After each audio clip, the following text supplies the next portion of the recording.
Shalom Aleichem. We're learning now this Tanya, Peidik Zayin, page Chav Gimel. We'll finish the chapter. We are about 10 lines from the bottom. After the brackets. After the brackets, that's where we are. The Alter Rebbe here has formed a very important point. And he says that when it says in the Pasuk in Parshas Nitzavim, Hillel, could you mute yourself, please? Sure. Thank you.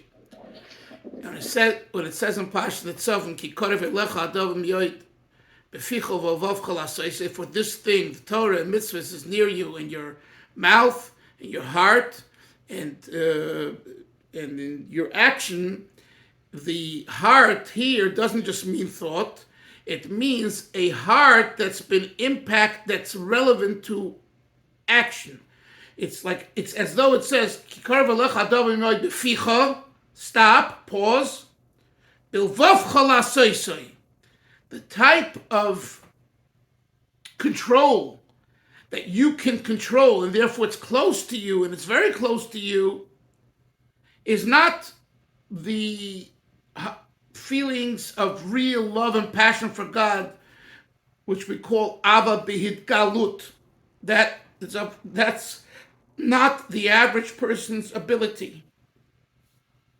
What is our ability is that a certain type of feeling in the heart, which we learned in Pedic in the last chapter, is called the intellectual love, the cold love. That's very possible for the average person, and that impacts the heart. And the example again is, you know that this and this is the right thing to do, then do it. Even though you don't feel it, but you understand that it's the right thing to do, and therefore it already triggers some type of a feeling, not a feeling that's really vibrant and passionate and driven, but it's more a cold feeling. It's the right thing to do.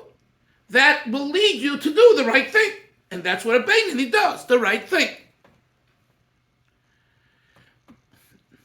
And the Alter Rebbe said, and this is also the idea of Moyach Shalat al Halev, and he adds the word, it's in chapter 17, Shebescholel Hasmoli Shebelev. The mind over the matter of the left ventricle in the heart. And that's not the way he phrased it in chapter 12, where he mentioned for the first time that line, mind over matter. Over there it says, Moyach Shalat al Halev Stam. Here, in chapter 17, he says, Moyach Shalat al Halev al Cholol Hasmali Shebelev. And why does the Alter Rebbe add the two words on the left ventricle within the heart? We know where the blood and the passion for Taivas come. What does he have to tell us the location? And we learned that already in chapter 9. It's not necessary to mention here. And the answer is because he wants to tell you that this avoid of the Beinoni here, which is driven by the cold love, can actually have a control over the heart itself, not only of tools that lead to the heart, instruments and ideas that lead to the heart, but the heart itself you have no control over. The Alter Rebbe in chapter 7 says that the Talumas Liboy of chapter 16 is strong enough to actually make a dent in the heart, so that then you act in the right way. What if someone is out of control, and we call that a Rasha? And what is the category of a Rasha? The Alter Rebbe says the words here, Imhu Rasha be'emes. And that too needs clarification. If you're a Rasha, you're a Rasha. What do you mean? You are a truthful Rasha. You're a Rasha. What's the addition of the word be'emes in chapter 17? So the Alter Rebbe explained that, and then he also added words, in other words, he doesn't say the Stama Rasha, they're great, goydel, v'oitzim, and mighty sin. Like Why does he add that? A Russia's a Russia. So obviously what the Alter Rebbe is adding by saying the great and mighty sin and adding the words Russia be'emes, we're talking about someone who is like happy being a Russia. The person, there's a type of a Russia that we learned in chapter 11 who has regret from time to time. But then there's someone who has no regret, is not interested in regret, and just wants to indulge and be hedonistic and everything else. So that is a type of a Russia that is very, very, very, very bad. And this type of Russia creates two things. He says, Mesech, a curtain, and he also creates Mesech Mavdil, a curtain that separates God from him, Umechitza shel barzel, and an iron mechitza. The difference between Moshe and mechitza shel barzel and a mesech is a curtain. A curtain is light. You could push a curtain, you could see through it a little bit. Mechitza shel barzel, an iron curtain, an iron separation that you can't see through and you can't move. In other words, the hefsek, the interruption, the separation is much greater. The Alter Rebbe says here, this type of Russia who has no regrets creates not only a curtain between himself and God, but mechitza shel barzel. So that type of Russia doesn't have moichoi b'reshusai. As we discussed yesterday, Moshe, right? Russia's mind is out of control. There's one thing for the heart to be out of control.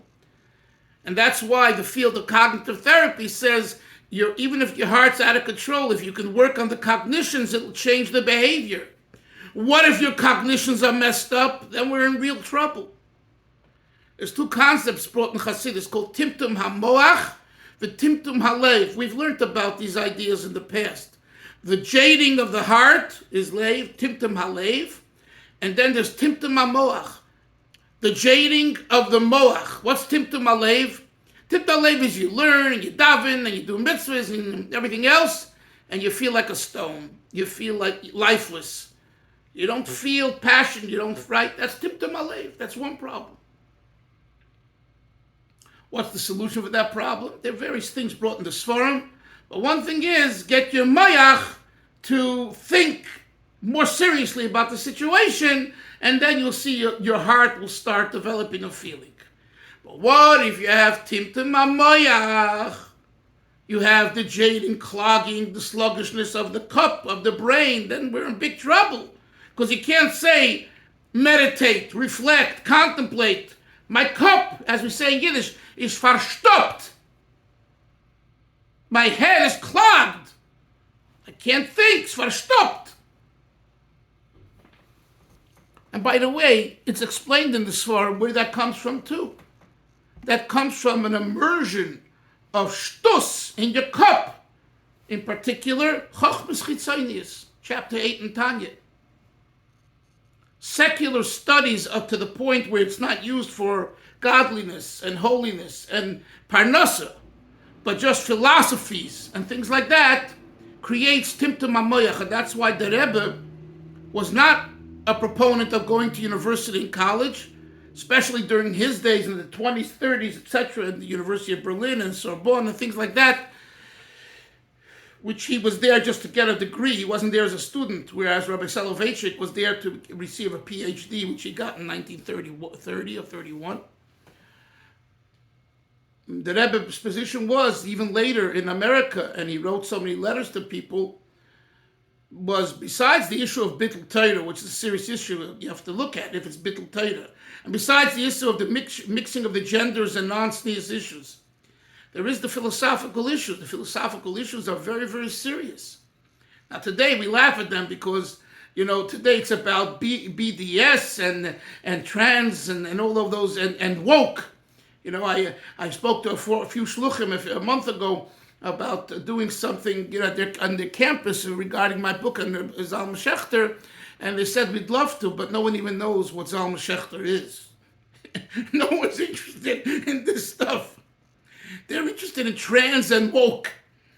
And sorry, it ain't gonna, it's just, there's no interest. It's a different world we're living in. This is what the shluchim are telling me from the campus experience. But some of you guys were still on campus. Well, all you probably when there was more of a serious issue to philosophy and ideology and, is there a God, v'chula, v'chula, v'chula. Well, that type of study is a very, very risky and dangerous study because it creates the clogging of the head. What does that mean, the clogging of the head? Your brain, your seichel, is now wired differently because you start believing in those ideas. So that's one of the main reasons for Timtum HaMoyach. It's not the only reason. But Timtum HaMoyach means that the seichel, the brain, has now been contaminated with an anti-God idea, an anti-Torah idea. So in that case, it's very difficult. And that's what the Alter Rebbe says here. We're talking about a Rasha Be'emes, where the person has created this blockage intellectually. And this is serious business. So now the question is, thank you, Alter Rebbe, how do I deal with that? Says the Alter Rebbe, you could break it.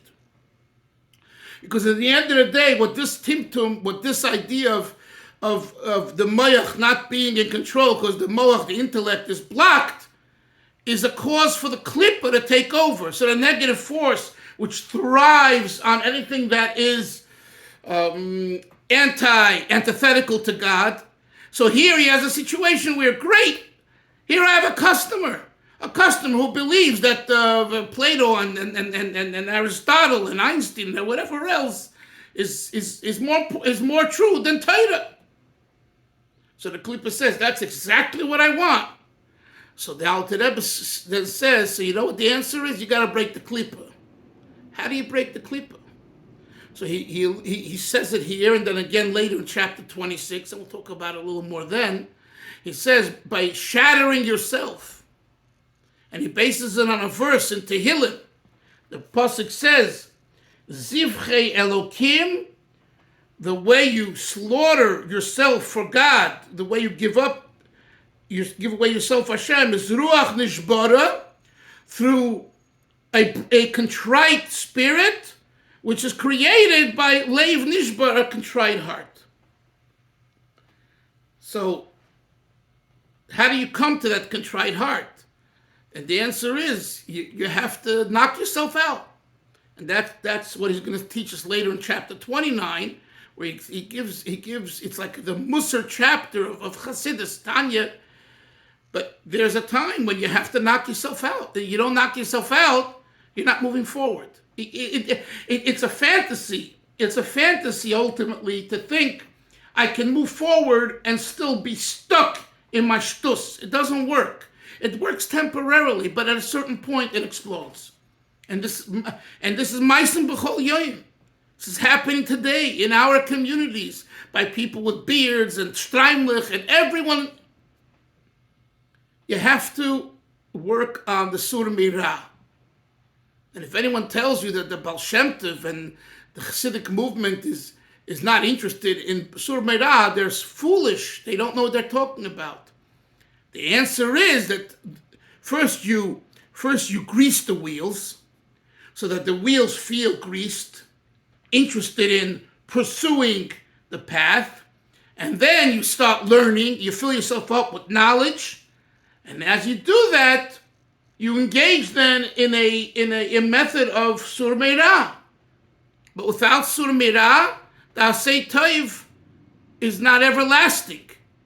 Now, of course, in situations which all you know, where people who are not there yet, you're going to bang them with Sur Mirah, they're never going to come back, right? So you use the approach of Asay Tov. But at the end of the day, especially, so someone comes into the Rebbe and who's a family of Shemei Torah mitzvahs, and the Rebbe's position was stay in yeshiva and don't go to college, and the parents want him to go to college, they had disagreements with the Rebbe in the room, and they had conversation. And believe me, not everyone listened, and some did, but there was discussion about this. So what I'm saying is, in that scenario, you could talk about it open. No one's gonna take off their yarmulke and stop putting on tefillin because the Lubavitcher Rebbe and the parents were arguing: should you go to college or should you not go to college? We're talking now in the realm. We're all frummies. We're all part of this system. So let's argue it out. And the same is true with teenagers, and the same, you mentioned the youth, and there is a place for discussion and argumentation. At my Shabbos table, we used to have that when my girls were growing up. If I disagreed, I told them I disagreed, and I explained myself, and they argued back. And we had a great conversation. And when we had visitors, they loved it, because they saw we weren't afraid to discuss and argue. That doesn't mean that, it has to be nasty and putting down. It was very respectful. But there is a time and a place to air it out. That's what I'm saying. So the Alter Rebbe here says to this fellow, you want to come back and unite to Hashem, and you've really put up a blockage between you and God, you have to shatter your heart. You have to break your heart. You have to feel remorse for what you did, real remorse.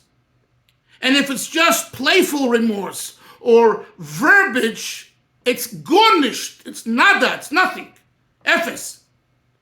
Let's learn inside now how he puts it in, okay? V'hi, after the brackets on page Chav Gimel. V'hi p'chinas tshuva tato, this idea of tshuva that we're discussing that's necessary by the Russia is what we call the lower level of tshuva. Lahalois hei tato, I'm going to explain in a moment, to elevate the lower hay of the Yud K, Vav K, there's two hays. There's the first hay is called the upper hay, Hey La. And the second, the Vav K, the second hay of the four-letter name of Hashem, the Tetragrammaton, equal 26, Yud K, Vav K, the second hay is Hey Tato. So the Hey Tato has been grabbed by the Klippa. So what we have to do, what the Baal Tshuva has to do in doing Tshuva, is to elevate the Hey Tato, Lahakima Minifilosa, to elevate it, to pick it up from its falling, from its free fall. Shenofla Lachitzoinim, the Hey Tato Chevra, every time we do a sin, it falls to the negative side. Shehu Said goes the Shechina. That's the esoteric concept of the exile of the Shechina. Shechinta Bigalusa. Everyone screams in Meir Shorim when you pick up your smartphone. Shechinta Bigalusa. Wow, you put the Shechina into Golus. Hey guy. And when you are not nice to someone throwing a rock at them, it's the same Shechinta Bigalusa. Stop throwing rocks. It's not proper to drive on Shabbos, but there's other ways. As the Brisker Rav told Reb Menachem Porush, who told me that the Brisker Rav told him, I don't agree with this approach and I'm not going to sign the proclamation because this is not the approach. The Brisker Rav. Brisker Rav was the individual at the time. Right? The Brisker Rav. Migodl Mimenu was greater. And he told Menachem Porush, who went around gathering signatures, and he said, I'm sorry. What are you doing by scaring people to drive this way and to drive? You're only causing them to drive around and be Machal Shabbos longer because they're driving longer around. That's not a solution. The point is that the Shechinta Bigalusa, so the Alter Rebbe says here, every time a person commits an Avera, a transgression, he's causing the Hey Tato, the lower Hey of the Shem Hashem, to fall. And you have to pick it up minifilosa from its fall.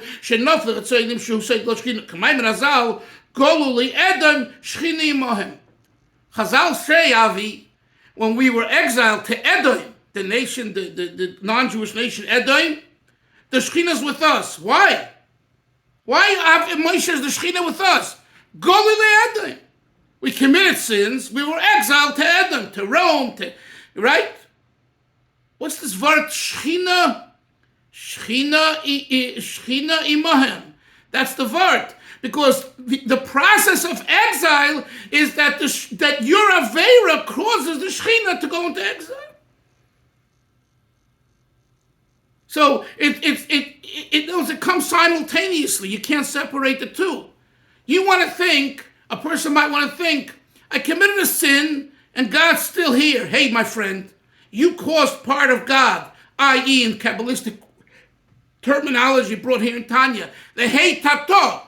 You took the letter Hey of God's name and you stuffed it into Klippa. How did I do that? You're Aveda. Because an Aveda means to go over, la'avar, to go over from one side to the other. You went over from the side of the Hey belonging to the Yud Kei Vav Kei, and that same Hey now is on the side of Klippa. Dahainu, kisha'odam oisem ma'aseh Edom. This means when a person does an act, which we call an act of Edom, an act of the Romans or the Greeks, or whatever nation, meaning a goyish act, an act that's antithetical to God, i.e. a transgression, moirid umamshich l'sham pchinas v'nitzot zelikus. What he does is he draws down and lowers the spark of God, hamachayes ad naran shaloi. That's normally used to sustain your nefesh, ruach, neshama, your soul, hamulabeshes boy, and through the act of the Aveda, you make it invest itself into nefesh abamis, me'at klipa, from the klipa side, shebalibe, within your heart, shebechol asmali, within the left ventricle, hamalechas boy b'oida rosha, and which dominates over you before you do tshuva, while you're a Rosha, umashelas birkant kana shaloi, and therefore it dominates over your small city, your body, v'nefesh ruach neshama, kfushim begoila, and therefore your soul, spirit soul, i.e. your soul, is conquered in exile, etzla, by the nefesh, by the klipa, and therefore, ukshnish bar liboy bikir boy, when you cause your heart to be contrite, v'nishbara ruach hatuma, so at that moment you cause the shattering of the spirit of contamination, v'sitrach, the negative, the forces, v'yispardu kolpoli oben, it says, Huli, turn to the next page, top of page 46, and you separate the chaff, the klippa, from the good wheat, he kamam in ifilosa, and that's when it stands up. It rises from its fall, and not only does it rise, v'gam nitzava. Who remembers the word atem nitzavim hayom? Doesn't say atem oimdim hayom. So the Alter Rebbe in Likutei Torah asked the question, why does the Torah use the difference in language? And he says there's a pasuk, nitzav melech. The way a king stands upright, strong, erect, firm. Look at the language here. He kama mini filosa, v'gam nitzava. That's the source, the root word of nitzava is nitzav. Nitzavim. 46th, first line, last line of this chapter. So the Alter Rebbe says another fascinating thing, that when you cause the klippa to leave you by doing tshuva and by reuniting the Hey Tato with the Shem Hashem, the last Hey, the Yud Kei Vav Kei, that Hey was disattached from Yud Kei Vav for the first three letters through your sin, and now you bring it back through tshuva, which is the process of the contrite heart, the regret and the remorse. So what you do is not only do you reconnect it, but you make it even stronger. That would be, I think, the similarity to what he's saying before. Tshuva is so powerful that not only is it as good as it was before, it's much stronger. That's why in a place of where a Baal Tshuva stands, a Tzaddik Gomer can't stand. a tzaddik gomer can stand on the regular earth, on the regular situation. The Baal Tshuva who already tasted the other side and now gives away that other side is much stronger. He's nitzav. He's nitzava. He's nitzavim. He's gone through the shtus. And now he was able to say, I don't want the shtus. The tzaddik gomer never tasted the shtus. How do you know how he's gonna be if he tastes the shtus? You don't. The Gemara says, Yochanan Kohen Gadol, 3, right? He was at the last day of his life. He went into the Holy of Holies, the Kachim so many times, and the last time he became a heretic and apikoidis. You can't trust yourself. No one can trust themselves. Not even a tzaddik can trust himself. Anyone can say that they could trust themselves right there and then. They're invalidated, finished. So the Gam Nitzava is because the Hei Tato was already banged up, tasted the shtus, and now through the realization that this is not good, and I don't want this anymore, and I wasted my time with all of these shtuyot and all that, that makes that person and that Hei Tato so much stronger that not only is it Kama Mini Filosa. Kama Mini Filosa means it's on the floor and it stands up. But you can stand and be very wiggly wag, right? A little wind, right? Here we have winds here now coming out of Canada, winds, smoke, air quality is 175. Stay in your house, close the windows. America. In Eretz Yisrael, you have these winds from the desert storms day in, day out, and no one makes a big deal. Here, everyone's surprised. It's on CNN, and everyone is closing and sending WhatsApps. You might get sick. And listen, we have a doctor here, maybe for people with heart problems, respiratory problems. It's an issue. I don't know enough, but if that's what they say, okay. But the way they're building it up and like scaring people, like people are hiding in their houses now. And they say... There are fires in Canada? Yeah, there are fires in Canada. And someone sent me a text. It really does impact people who have respiratory problems. Yeah, okay.